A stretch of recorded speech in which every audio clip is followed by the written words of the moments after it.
Hey everyone, welcome back. This is going to be another reading of Peter Pan. We're going to go into chapter 5, and it is called The Island Come True. Feeling that Peter was on his way back, the Neverland had again woke into life. We ought to use the plural perfect and say wakened, but woke is better and was always used by Peter. In his absence, things are usually quiet on the island. The fairies take an hour longer in the morning, the beasts attend to their young, the redskins feed heavily for 6 days and nights, and when pirates and lost boys meet, they merely bite their thumbs at each other. But with the coming of Peter, who hates lethargy, they are all underway again. If you put your ear to the ground now, you would hear the whole island seething with life. On this evening, the chief forces of the island were disposed as follows. The Lost Boys were out looking for Peter. The pirates were out looking for the Lost Boys. The Redskins were out looking for the pirates. And the beasts were out looking for the Redskins. They were going round and round the island, but they did not meet because all were going at the same rate. All wanted blood except the boys, who liked it as a rule. But tonight, we're out to greet their captain. The boys on the island vary, of course, in numbers, according as they get killed and so on. And when they seem to be growing up, which is against the rules, Peter thins them out. But at this time, there were 6 of them, counting the twins as 2.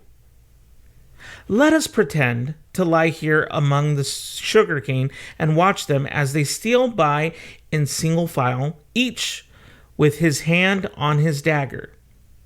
They are forbidden by Peter to look in the least like him, and they wear the skins of bears slain by themselves, in which they are so round and furry that when they fall, they roll. They have, therefore, become very sure-footed. The first to pass is Toodles, not the least brave, but the most unfortunate of all that gallant band. He had been in fewer adventures than any of them, because the big things constantly happened just when he had stepped round the corner. All would be quiet. He would take the opportunity of going off to gather a few sticks of firewood, and then when he returned, the others would be sweeping up the blood. This ill luck had given a gentle melancholy to his countenance, but instead of souring, his nature had sweetened it, so that he was quite the humblest of the boys. Poor kind Toodles, there is danger in the air for you tonight. Take care lest an adventure is now offered you, which, if accepted, will plunge you in deepest woe. Toodles, the fairy Tink, who is bent on mischief, this night is looking for a tool, and she thinks you the most easily tricked of the boys. Wear Tinker Bell. Would that he could hear us, but we are not really on the island, and he passes by, biting his knuckles. Next comes Nibs, the gay and debonair, followed by Slightly, who cuts whistles out of the trees and dances ecstatically to his own tunes. Slightly is the most conceited of the boys. He thinks he remembers the days before he was lost, with their manners and customs, and this has given his nose an offensive tilt. Curly is 4th. He is a pickle, and so often has he had to deliver up his person when Peter said sternly, "Stand forth, the one who did this thing." that now at the command he stands forth automatically whether he has done it or no. Last come the twins, who cannot be described because we should be sure to be describing the wrong one. Peter never quite knew what twins were, and his band were not allowed to know anything he did not know. So these two were always vague about themselves and did their best to give satisfaction by keeping close together in an apologetic sort of way. The boys vanish in the gloom, and after a pause, but not a long pause, for things go briskly on the island, come the pirates on their track. We hear them before they are seen, and it is always the same dreadful song. Avast belay, yo-ho, heave to, a pirating we go, and if we're parted by a shot, we're sure to meet below. A more villainous looking lot never hung in a row on execution dock. Here, a little in advance, ever and again, with his head to the ground listening, his great arms bare, pieces of 8 in his ears as ornaments, is the handsome Italian Secco, who cut his name in letters of blood on the back of the governor of the prison at Gale. That gigantic black behind him has had many names since he dropped the one with which dusky mothers still terrify their children on the banks of the Guadjo. Here is Bill Jukes, every inch of him tattooed. The same Bill Jukes who got 6 dozen on the Walrus from Flint before he would drop the bag of Moi Dories, and Cookson said to be Black Murphy's brother, but this was never proved. And Gentleman Starkey, once an usher in a public school and still dainty in his ways of killing, and Skylights, Morgan's Skylights, and the Irish bosun Smee, an oddly genial man who stabbed, so to speak, without offense, and was the only nonconformist in Hook's crew, and Noodler, whose hands were fixed on backwards, and robbed. Mullins and Alf Mason, and many another ruffian long known and feared on the Spanish Main. In the midst of them, the blackest and largest jewel in that dark setting, reclined James Hook, or, as he wrote himself, Jas. Hook, of whom it is said he was the only man that the sea cook feared. He lay at his ease in a rough chariot drawn and propelled by his men, and instead of a right hand, he had the iron hook with which ever and anon he encouraged them to increase their pace. As dogs, this terrible man treated and addressed them, and as dogs they obeyed him. In person, he was cadaverous and black-avised, and his hair was dressed in long curls, which at a little distance looked like black candles, and gave a singularly threatening expression to his handsome countenance. His eyes were of the blue of the forget-me-not and of a profound melancholy, save when he was plunging his hook into you, at which time 2 red spots appeared in them and lit them up horribly. In manner, something of the Grand Seigneur still clung to him, so that he even ripped you up with an air, and I have been told that he was a raconteur of repute.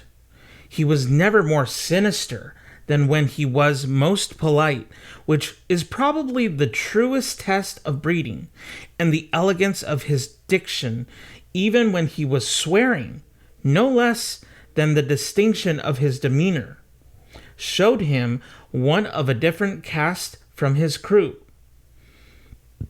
A man of indomitable courage, it was said of him that the only thing he shied at was the sight of his own blood, which was thick of an unusual color. In dress, he somewhat aped the attire associated with the name of Charles II, having heard it said in some earlier period of his career that he bore a strange resemblance to the ill-fated Stuarts, and in his mouth he had a holder of his own contrivance, which enabled him to smoke 2 cigars at once. But undoubtedly, the grimmest part of him was his iron claw. Let us now kill a pirate to show Hook's method. Skylights will do. As they pass, Skylights lurches clumsily against him. Ruffling his lace collar, the Hook shoots forth. There is a tearing sound and one screech. Then the body is kicked aside, and the pirates pass on. He has not even taken the cigars from his mouth. Such is the terrible man against whom Peter Pan is pitted. Which will win? On the trail of the pirates, stealing noiselessly down the warpath, which is not visible to inexperienced eyes, come the redskins, every one of them with his eyes peeled.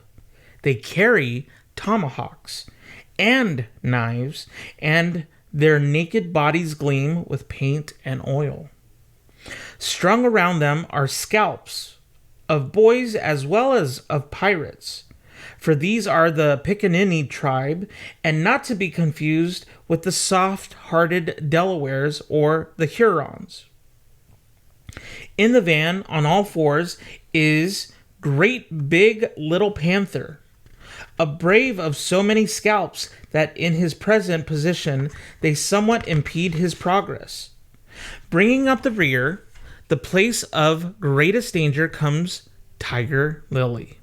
Proudly erect, a princess in her own right, she is the most beautiful of dusky Dianas and the belle of the Pickaninnies. Coquettish, cold, and amorous by turns, there is not a brave who would not have the wayward thing to wife, but she staves off the altar with a hatchet. Observe how they pass over fallen twigs without making the slightest noise. The only sound to be heard is their somewhat heavy breathing. The fact is that they are all a little fat just now after the heavy gorging, but in time they will work this off. For the moment, however, it constitutes their chief danger. The redskins disappear as they have come like shadows, and soon their place is taken by the beasts, a great and motley procession. Lions, tigers, bears, and the innumerable small savage things that flee from them. For every kind of beast, and more particularly all the man-eaters, live cheek by jowl on the favored island. Their tongues are hanging out, they are hungry tonight. When they have passed, comes the last figure of all, a gigantic crocodile. We shall see for whom she is looking presently. The crocodile passes, but soon the boys appear again, for the procession must continue indefinitely until one of the parties stops or changes its pace. Then quickly they will be on top of each other. All are keeping a sharp lookout in front, but none suspects that the danger may be creeping up from behind. This shows how real the island was. The first to fall out of the moving circle was the boys. They flung themselves down on the sward close to their underground home. "I do wish Peter would come back," every one of them said nervously, though in height and still more in breadth they were all larger than their captain. I am the only one who is not afraid of the pirates, Slightly said, in the tone that prevented his being a general favorite. But perhaps some distant sound disturbed him, for he added hastily, "But I wish he would come back and tell us whether he has heard anything more about Cinderella." They talked of Cinderella, and Toodles was confident that his mother must have been very like her. It was only in Peter's absence that they could speak of mothers, the subject being forbidden by him as silly. "All I remember about my mother," Nibs told them, "is that she often said to Father, 'Oh, how I wish I had a checkbook of my own.'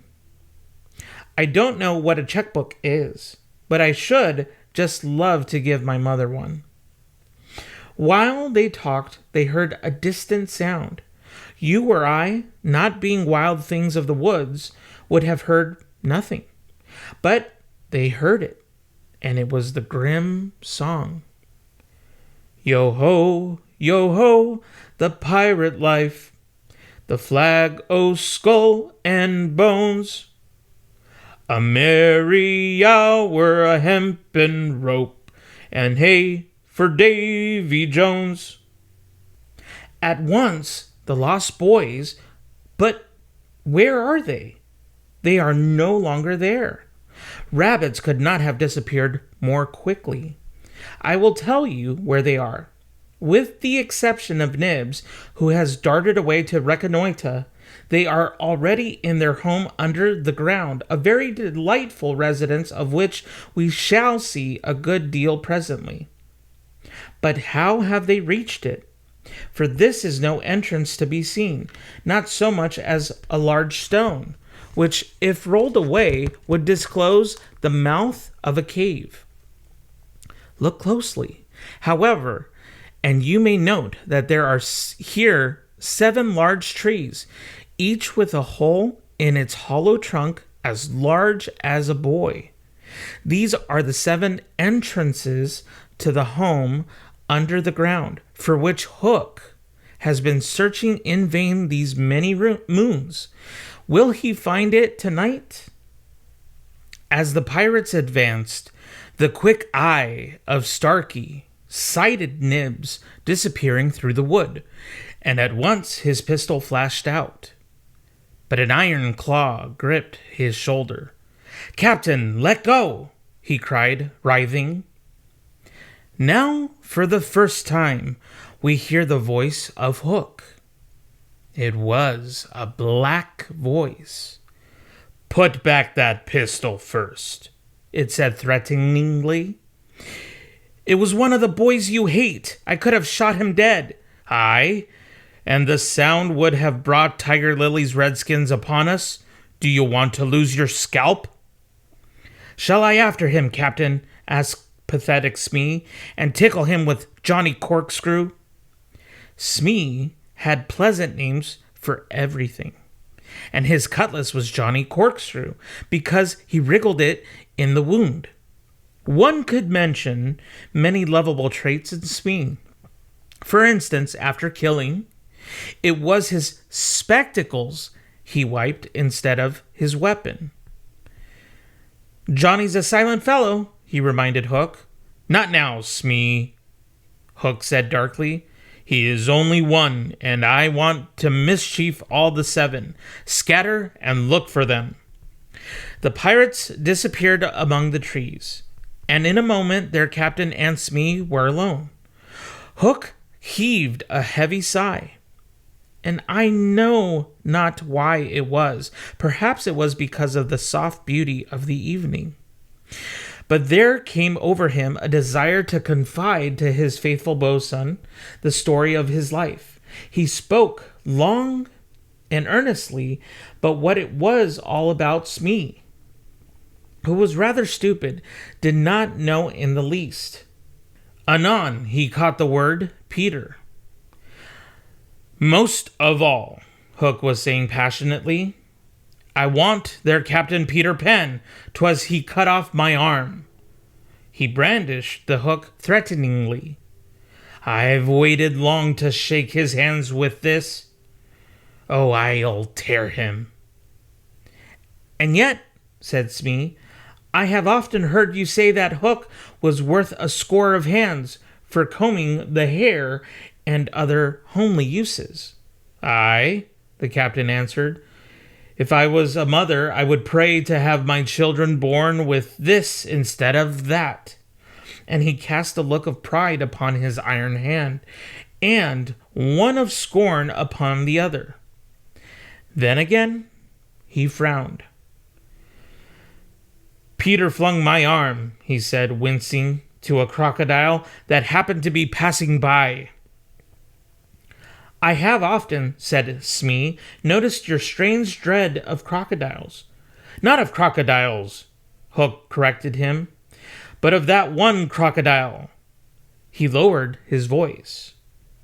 "It liked my arm so much, Smee, that it has followed me ever since, from sea to sea, and from land to land, licking its lips for the rest of me."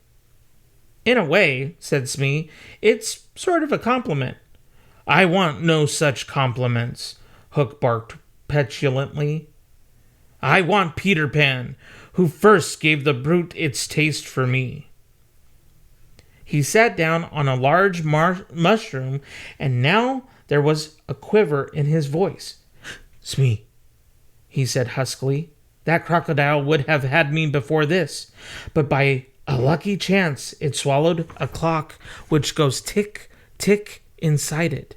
And so before it can reach me, I hear the tick and bolt." He laughed, but in a hollow way. "Some day," said Smee, "the clock will run down, and then he'll get you." Hook wetted his dry lips. "Aye," he said, "that's the fear that haunts me." Since sitting down, he had felt curiously warm. "Smee," he said, "this seat is hot." He jumped up. "Odds bobs, hammer and tongs, I'm burning!" They examined the mushroom, which was of a size of solidity unknown on the mainland. They tried to pull it up, and it came away at once in their hands, for it had no root. Stranger still, smoke began at once to ascend. The pirates looked at each other. "A chimney!" they both exclaimed. They had indeed discovered the chimney of the home under the ground. It was the custom of the boys to stop it with a mushroom when enemies were in the neighborhood. Not only smoke came out of it, there came also children's voices, for so safe did the boys feel in their hiding place, that they were gaily chattering. The pirates listened grimly, and then replaced the mushroom. They looked around them and noted the holes in the 7 trees. "Did you hear them say Peter Pan's from home?" Smee whispered, fidgeting with Johnny Corkscrew. Hook nodded. He stood for a long time lost in thought, and at last a curdling smile lit up his swarthy face. Smee had been waiting for it. "Unrip your plan, Captain," he cried eagerly. "To return to the ship," Hook replied slowly through his teeth, "and cook a large rich cake of a jolly thickness with green sugar on it. There can be but one room below, for there is but one chimney. The silly moles had not the sense to see that they not need a door apiece. That shows they have no mother. We will leave the cake on the shore of the mermaid's lagoon. These boys are always swimming about there, playing with the mermaids. They will find the cake and they will gobble it up, because, having no mother, they don't know how dangerous 'tis to eat rich damp cake." He burst into laughter, not hollow laughter now, but honest laughter. "They will die." Smee had listened with growing admiration. "It's the wickedest, prettiest policy ever I heard of," he cried, and in their exultation they danced and sang. Avast, belay, when I appear, by fear they're overtook. Naught's left upon your bones when you have shaken claws with cook. They began the verse, but they never finished it, for another sound broke in and stilled them. It was, at first, such a tiny sound that a leaf might have fallen on it and smothered it, but as it came nearer, it was more distinct. Tick, tick, tick, tick. Hook stood shuddering, one foot in the air. "The crocodile!"